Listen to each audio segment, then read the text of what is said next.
开场19秒破门，却遭对手连追2球反超，落后50分钟，又在倒计时前5秒绝平，点球决胜，主力前锋客串门将力挽狂澜，极致的个人英雄主义，疯狂的3度剧情反转，冲进球场的狂欢庆祝。当这些因素相互碰撞，你可能很难相信这只是一场曲线级别的足球比赛。村超，2023年7月30日，村超决赛如期举行，足球记也是搭上了村超的末班车，驱车前往榕江，观看了车江一村和中城村间的决赛。虽然此前已经在网上看到了很多关于村超的报道，做了些许观赛的准备，但当我们真正到达榕江时，才发现村超似乎和我们想象中的，亦或说网上流传的不太一样。它并没有那么美好和专业，从赛方到球员到观众，处处透露着狂野和随意。这里的赛方没有经验，组织能力远比不上那些成熟的承办方。这里的球员没有接受过专业训练，只是一群因为热爱而凑在一起的草台班子。这里也没有铺天盖地穿着清一色球衣的球迷，有人穿着民族服饰支持自家村子的球队，有人只是因为好奇过来凑热闹，更多的人则是因为纯粹的热爱。这里甚至没有看台，我们举着相机站了整整5个小时。这样的足球真的值得我们驱车千里专门来看吗？我的心里画了一个问号。可当比赛逐渐进行，我好像又渐渐有了答案。比赛中，车江一村19岁的7号球员韦世新开场19秒闪电破门，可仅仅2分钟后，他们就遭对手中城村技惊四座的头球扳平比分，随后又被对手反超，整整落后了50多分钟。然而在伤停补时的最后1分钟，他们居然奇迹般的上演绝平。点球大战中，球队的前锋9号杨鹏更是换上门将手套，力挽狂澜，连扑2个点球，助力球队拿下冠军。但比起这扣人心弦的比赛，更让人动容的是接下来的这一幕。当车江一村最后一名选手打入制胜点球，无数球迷自发地冲进球场，拥抱了属于他们的英雄。我曾无数次在世界杯决赛、在五大联赛，甚至国外的不知名小俱乐部的比赛中看到类似的画面，可唯独很少在国内看到。我突然意识到，村超的爆火或许并不是因为他们水平有多高，组织有多专业，球迷有多狂热，而是因为更多的人在这里看到了一片足球的土壤。中国足球积弱很多年，每谈到国足，圈外的人总是不屑，球迷则哀叹缺乏土壤。什么是足球的土壤？村超不就是吗？足球不应该只是一项运动，也该是一项社会活动，一种群众喜闻乐见的活动。只有当更多的人认识到足球，喜欢上足球，才会有更多的孩子愿意踢球，才会有更多的家长支持孩子踢球，我们的足球才能拥有真正的土壤。这或许就是村超的意义。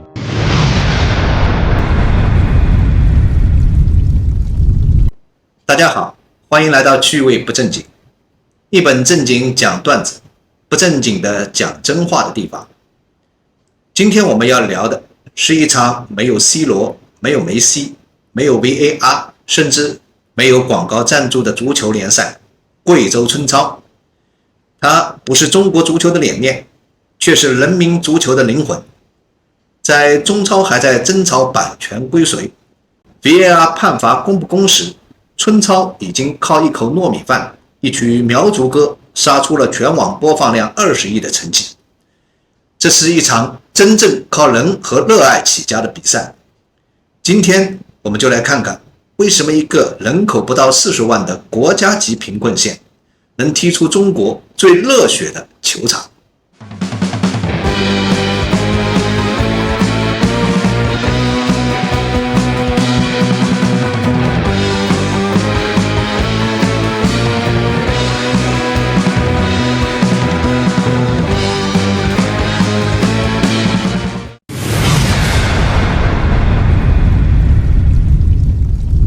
时间拉回到2022年末，疫情呢刚刚松动，全国复工复产正热火朝天。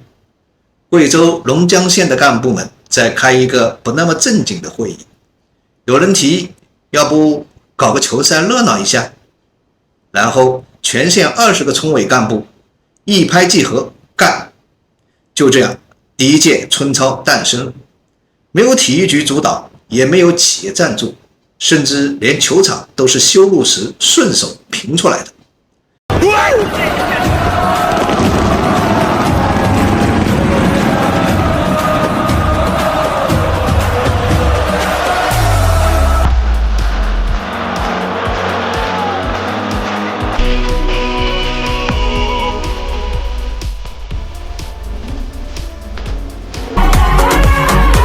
球员来自五湖四海，但有一个共同的身份：业余。前锋呢是送快递的，门将呢是高中老师，中场是苗绣非遗传承人，队医是村口的老中医，裁判呢是小学的体育老师，解说是广播站退休的播音员。比赛规则是大家商量着定的，奖品呢火锅一顿，猪脚一盆。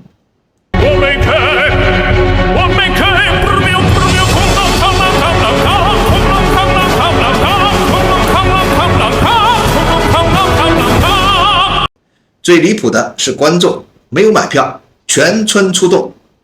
最魔性的是啦啦队，穿苗族衣服敲锣打鼓，跳科目三，顺便卖串烤豆腐。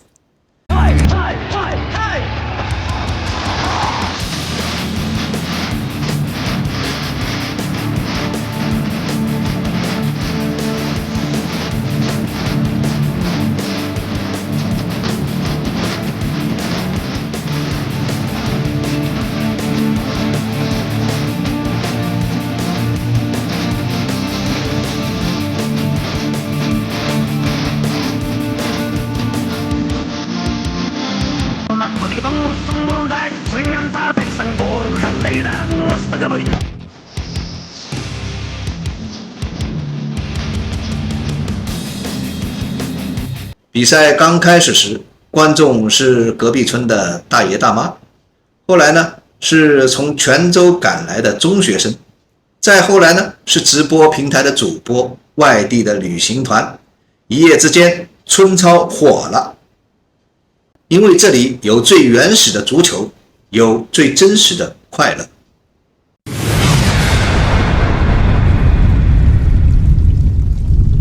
首先，这是全中国最像足球的足球，没有假摔，没有剧本，没有跑断腿，也不想输给隔壁村的纯真拼劲。其次，它不是球赛，它是庙会，是年夜饭，是贵州人的文化复兴运动。观众的热情呢，不是收买的，是糯米饭和炖牛肉换来的。村超现场到底会被投喂多少种免费美食？首先入场的是包子大队，吃不完根本吃不完。杨梅队伍来了，糕点队伍也来了，居然还会发字画，快看看写了什么！哥美村超这也太赞了！来了来了，又来了！我知道。从白天吃到晚上，可以握一下手吗？你好漂亮！凉拌折耳根都有，玛雅米豆腐也有，这种快乐谁懂呀？bom仔稀饭喝了，高山流水喝了，太热了领瓶水吧。喝水。餐后吃点小水果。那两个都要了吧？你们俩？又没了，又没了。榕江人民和西瓜都好甜呀！今天吃饱了就先吃这么多，明天继续蹭。有人问，为啥村超能火？官方回答是全民参与，热爱驱动。我们民间回答呢是，因为这里啥都没有，但啥都靠大家一起凑。没有奖金，但谁进球，全村送猪脚汤。没有转播权，但直播间刷礼物全靠网友一口一个牛逼。你见过38万人口的县20万人参加啦啦队吗？你见过球场边有非遗展演加春晚直播加美食 PK 的比赛吗？你见过比赛中场休息时间还有民族变脸秀的吗？更绝的是，场上踢球的下班回来卖水泥，场下解说的是村支书兼职主持人。这不是球赛，这是文化的复兴，生活的庆典，是草根精神的狂欢夜。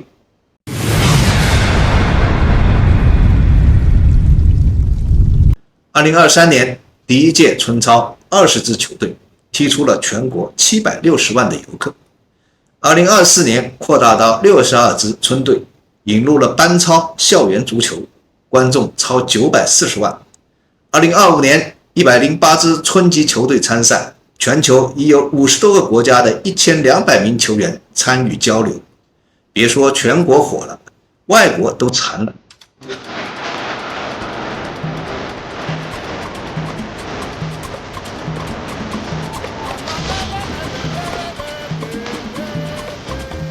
卡卡来了，卡洛斯来了，罗伯特·巴乔也来了。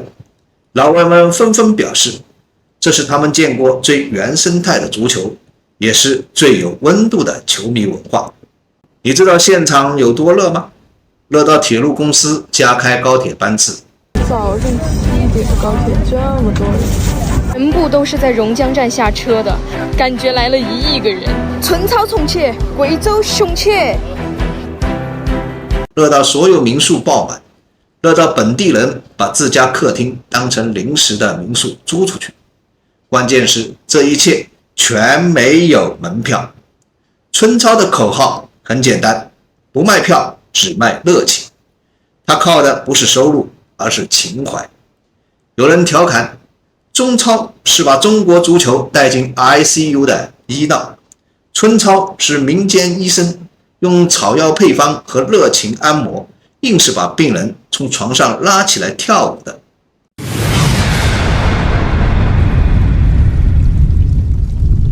2025年6月，榕江遭遇2次特大洪灾，县城2/3泡在了水中，球场几乎被冲没。但人没垮，心没散，灾后第一时间，全国3万多救援人员奔赴榕江。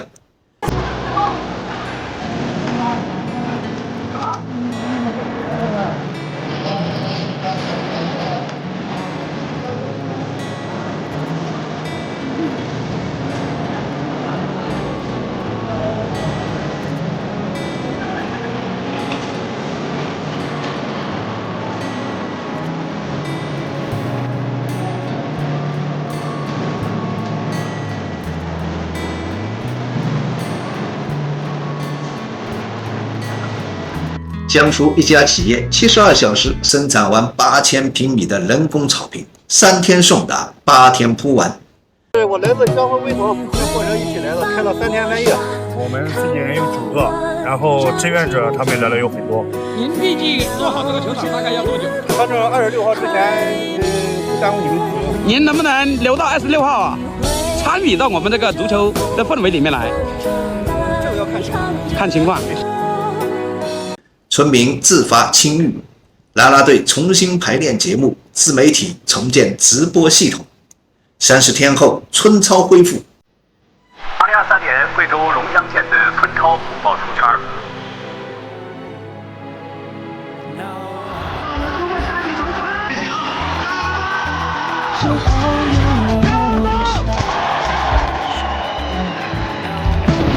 6月18号以来，贵州省榕江县遭遇强降水时期，榕江县将防汛预警小分级别提升到了1级。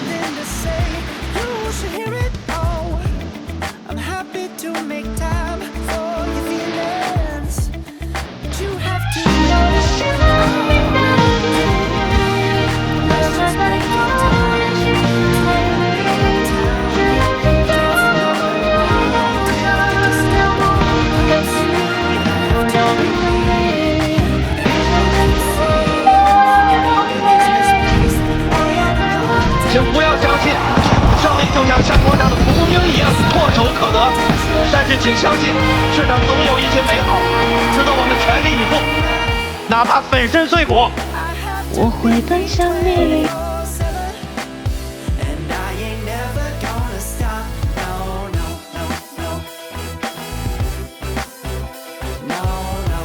7月26日，感恩重启，贵州超力量超级星期六打响。球星卡洛斯、巴乔亮相，啦啦队、3人车队、扫把队齐聚，万人巡游，感恩致敬。球赛、文艺晚会、烟花秀。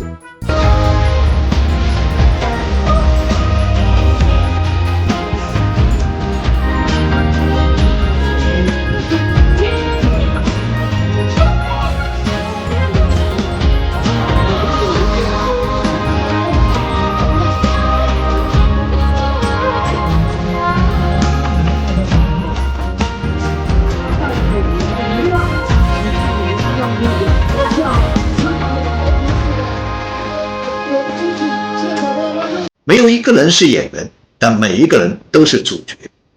那一晚，榕江不是一座县城，是中国足球的心脏。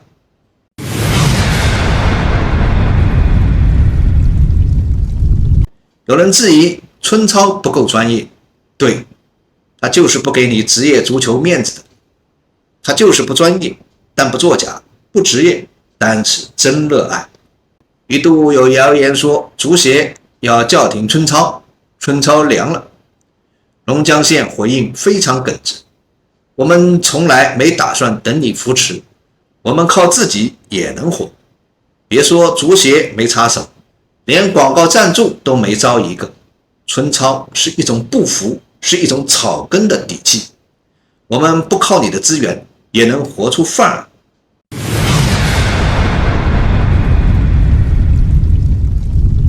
目前全国已有28个省区签署春操合作协议。春操全国冠军将在8月开机，将从14亿人中选拔草根天才，同时还推出3线发展，春操群众足球基础，班操校园足球推广，琢梦职业足球选材。2030年之前，龙江的目标是办一届真正的春操世界杯，不是国际足联那种烧钱的模式，是真人真心踢给老百姓看的球。中国足球真的不能只有一条出路，那就是豪门青训。我们还可以有山野天才，有牛名罗纳尔多，有烤豆腐姆巴佩。